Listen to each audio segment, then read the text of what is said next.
Bangladesh premier league cricket BPL 2012 সাল থেকে প্রথম শুরু হয়েছে। বিপিএল এর 2012 সালের আসর শেষ করে 2024 সালের আসর শেষ হয়েছে। বর্তমানে 25 সালের আসর শুরু হচ্ছে।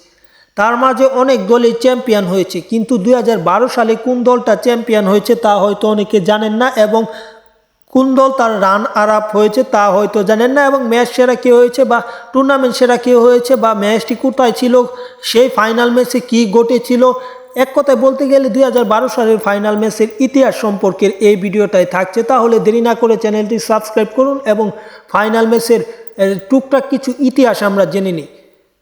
2012 সালের ফাইনাল ম্যাচে মুখোমুখি হয়েছিল ঢাকা গ্ল্যাডিয়েটর্স এবং বরিশাল বায়ার্নস।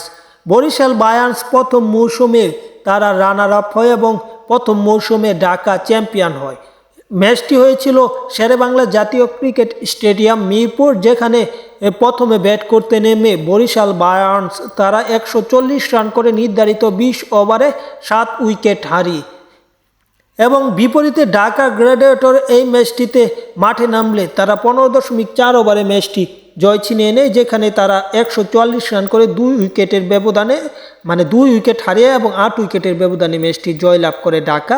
এটা এখন পর্যন্ত ঢাকার ইতিহাসই বলা যায়। তারপর সেই ম্যাচটিতে ম্যান অফ দ্য ম্যাচ হয় ইমরান নাজির। তিনি 43 বলে ঢাকার হয়ে 75 রানের একটি ইনিংস খেলেন। এটা মূলত তার ম্যাচ সেরা হওয়ার কারণ, এবং সেই টুর্নামেন্টে Shakib Al Hasan man of the tournament হয়, যেখানে অত্যন্ত সুন্দর খেলে তিনি 13 উইকেট পাশাপাশি 250 রানের উপর করে। সব কিছু মিলিয়ে এই টুর্নামেন্টে সাকিব দারুণ খেলে প্রথম আসরে বাংলাদেশ থেকে তিনি টুর্নামেন্ট সেরার পুরস্কারটি অর্জন করেন।